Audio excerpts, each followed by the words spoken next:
now listening to the Cowboy from Hell podcast.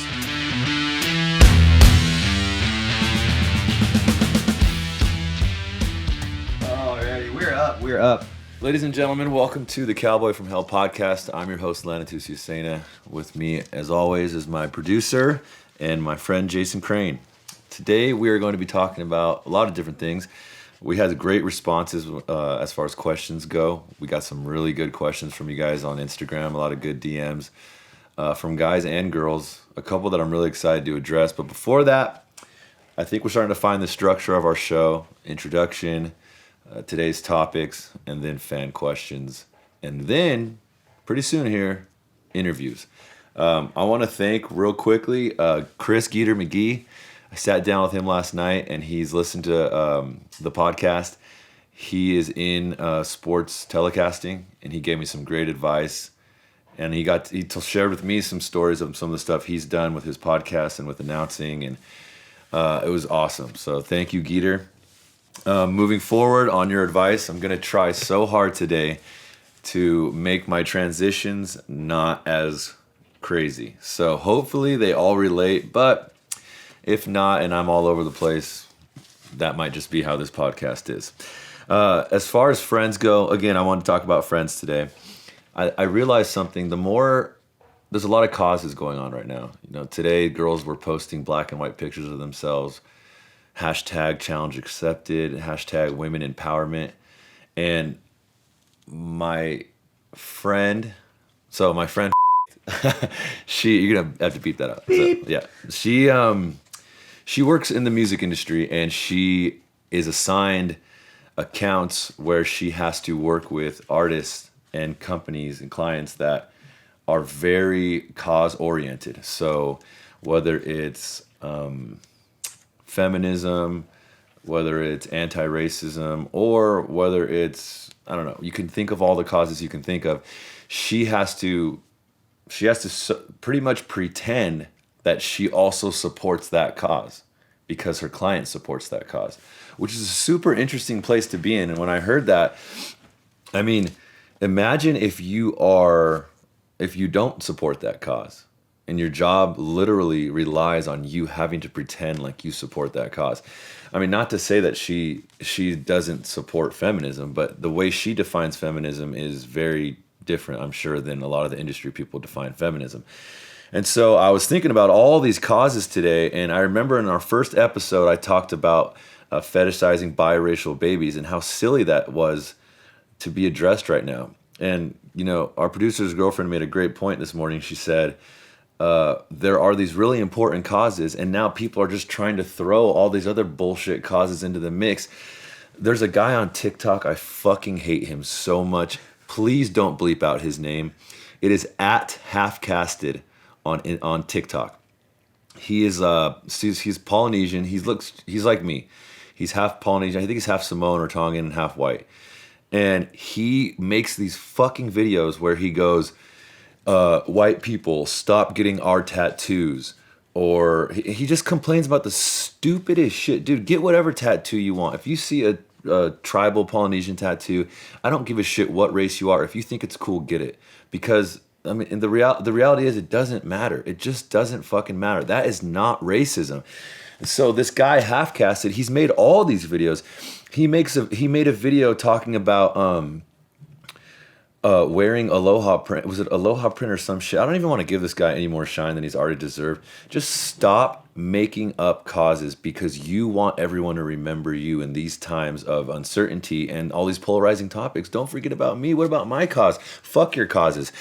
And I realize the more causes that you fight for, the less likely you're going to be friends with someone like me, because I wouldn't say I'm completely nihilistic, but man, in the grand scheme of things, it really just doesn't fucking matter. And it sure as fuck doesn't matter to the people that are listening to you. I mean, I know how much these things matter to you, but you can't walk around. I mean, you shouldn't walk around and assume that everyone else cares about your cause. Now, I have some very diverse, that being said, I have some very diverse friends, all different races, all different backgrounds of money, where they came from, all different sexualities, all different religions.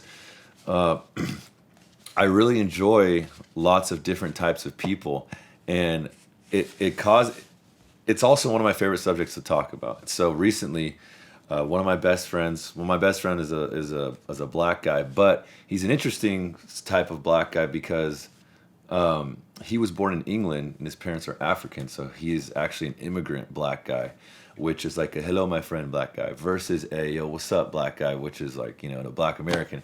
And so we were talking about that, and we were talking about issues with race, and I mean we were just joking around, but we were talking about how homophobic athletes can be. And I would argue, not argue, but if someone were to ask me, what do you think the most homophobic demographic is? I would say black male athletes. I think there's way more gay dudes in the NFL and NBA than we know, and they're just not going to come out because of that. And it's ironic that a black male athlete would be the most homophobic because of all my friends, the guys that participated the most, especially in college, with 2 dudes, 1 chick, threesomes, were black dudes. And specifically black male athletes. I remember one time I went to school in Utah, and we had these girls over to the apartments. It's basically the dorms. And I went in the room with one of the girls, and my friend, you can beep both of those out. So my friend, he's knocking on the door while I'm in the bedroom with the girl, and he's like, "Yo, dog, let me in." And I'm like, "What? What? Why?" He's like, "Yo, let me in, dog." And I'm like, "No, get out of here." And so he finally left, and she left after, and I asked him, I'm like, "Bro, what the heck?" He's like, "Come on, man, it's all good." He's like, "I don't need to do anything. I could just hang out too." And I'm like, and he was so normal to him, dude. And then I go on to hear that him and multiple other players on the basketball team do that normally. And then I talked to my other friends, and they were like, "Yeah, that's a pretty normal thing with the basketball team." Personally, I've done some weird stuff, but I've never done the 2 dudes taking down 1 chick thing. I've never asked anybody, "Yo, just let me watch, though." I've actually been thinking about that lately because voyeurism is pretty intriguing to me. I think I did something that is pretty hilarious with some of my friends. I looked at all my friends' couple groups, all the couples in my friend groups, and we went over which ones we would watch and which ones we wouldn't watch. There's one couple, okay, I'm not going to say, this is going too far. There's one couple that I definitely 100% would watch, and that is so make sure you beep that one out.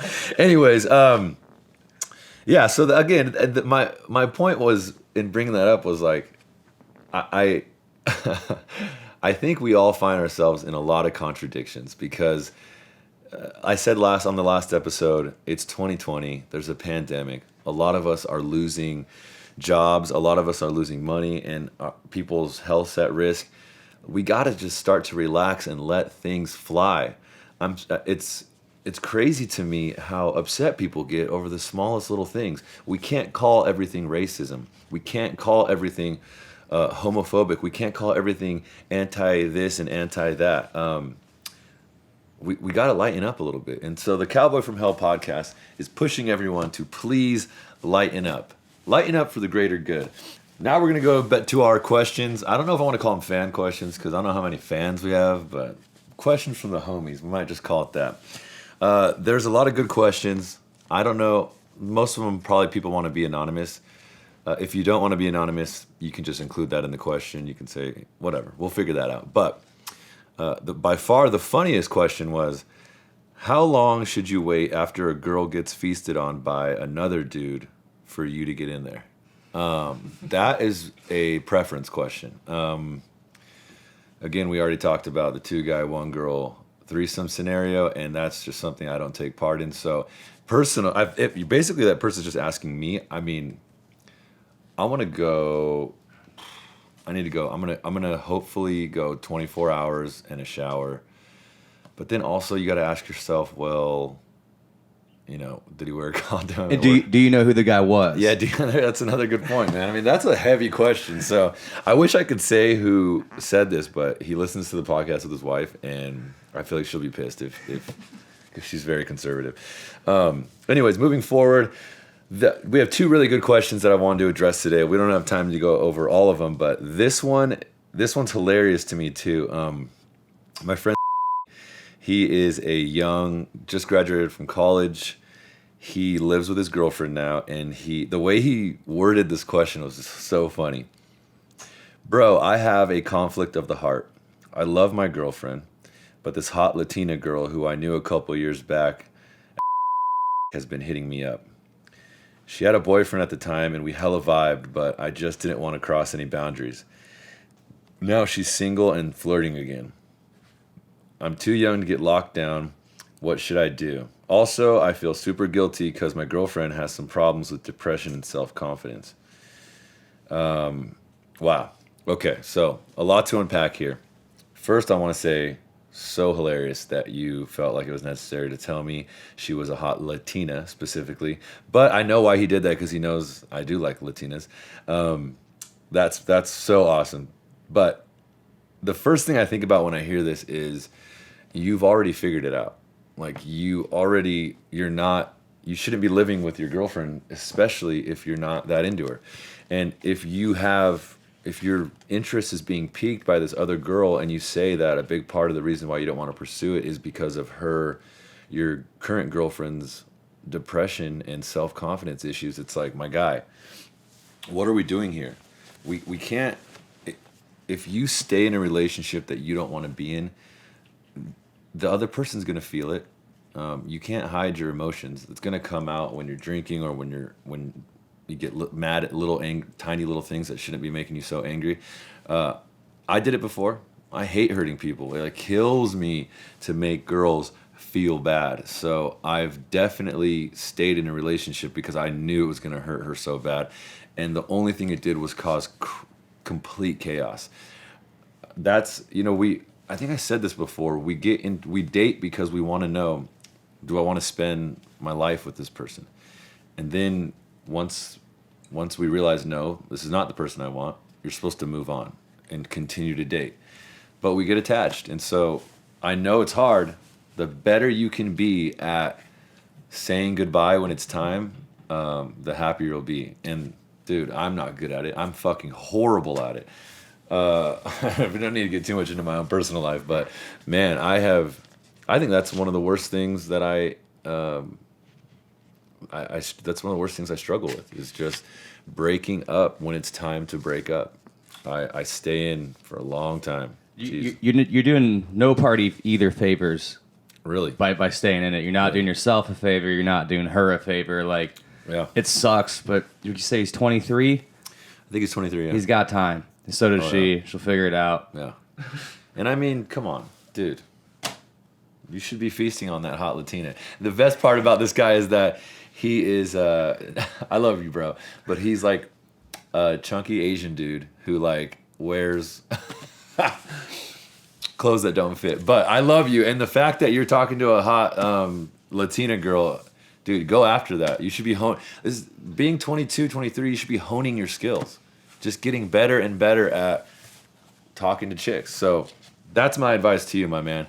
But it does bring up a great subject, which is the pain that's caused by staying in a relationship that you don't really want to be in that badly. And maybe it's self-importance, and you think that maybe we think that we're so important to these people when really maybe it won't hurt them as bad as we think it will. So that's my suggestion to you. Make sure we bleep out his name, because he listened to this with her. Oh. I feel like, man, you're gonna shit. She's gonna don't listen to this episode, my man. Well, the breakup's coming now. All right, my next question from my girl Caitlin. Yes, I've read this one. This is a good one. This is a good one. The answer though is kind of brutal. Her question. This is my question regarding dating apps, especially Bumble. What makes for a good opener? Now on Bumble, the girls are supposed to break the ice after you match. I constantly walk this line between being totally boring, hi, I'm Caitlin, how's your Tuesday treating you? And then being super personable. Dare I say weird. For example, I'll take something relevant from their profile. Your main pick is giving me Bohemian Rhapsody vibes. Galileo. Yeah, I fucking did that. I can clearly see some of these guys matched me first because she has premium, but then they never respond to my combo, which leads me to believe I said something unbecoming. What's a happy medium? What's something you personally like to hear receive? Oh man. First of all, great question. Great question. But the answer is not what you think, because there's a bigger issue at hand here, and that if a guy likes you or he's interested, who gives a shit what your opening line is? It does not matter what your opening line is. Your opening line can be like a waving emoji. It could be a stupid GIF. If a guy's interested, your opening line does not matter that much. And that was a big problem I had with Bumble, because there were so many conversations that were like, hey, started, hey, and then they died. And the problem there is that you guys really weren't that interested in talking to each other, because if you were, you would have put down, I mean, how much effort is it to respond to a fucking text? Ladies should know this about guys on dating apps. We start swiping, and I could be drunk, I could be super horny, and I start swiping left, and then depending upon where my standards meter is, I'll swipe right. I'll revisit that later when I'm sober, and I'll see the girl's profile, and oh, she just said something to me. And now I go back and look at that profile that I matched with, and I realize, oh, I wasn't that interested. And so that is most likely what's happening here, is that these guys, when they matched with you, they weren't really looking at your profile. They weren't really looking at your pictures. They saw one good picture and swiped right. And then at second glance, they probably just weren't that interested, which is totally fine. But, I mean, that sucks. But that's probably what's going on here.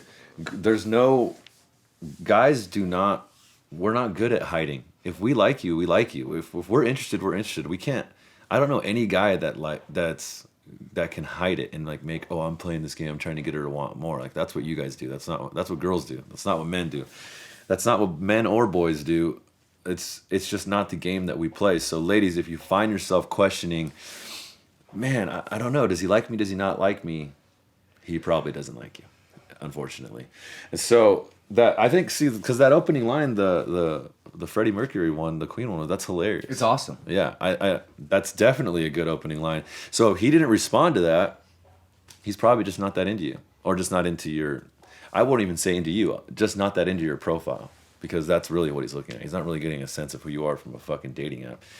And, gentlemen, let this be a huge note to take as far as dating goes. I have a friend who, man, I get so worried talking about them people, because I feel like everyone knows who I'm talking about, but whatever. I have a friend who, he waited years for his now wife. And, oh, God. Anyways, he waited years for his now wife while she dated other guys. And she knew he liked her, but she kind of just wanted to do her thing for a while. And then eventually she's like, okay, and gave him a chance. And like, the fact that you're waiting for anyone is the reality of it is, if you're waiting, when it comes around, you're the second choice. Should we turn that off? Oh, is that me? That's not mine, yeah. Oh, shit, it's my computer. I thought that was you, dude. I was like, come on, bro. No. Leave it, though. I mean, not leave it now, but like, you can turn it off now, but let's not. I mean, there's no way to edit that out, is there?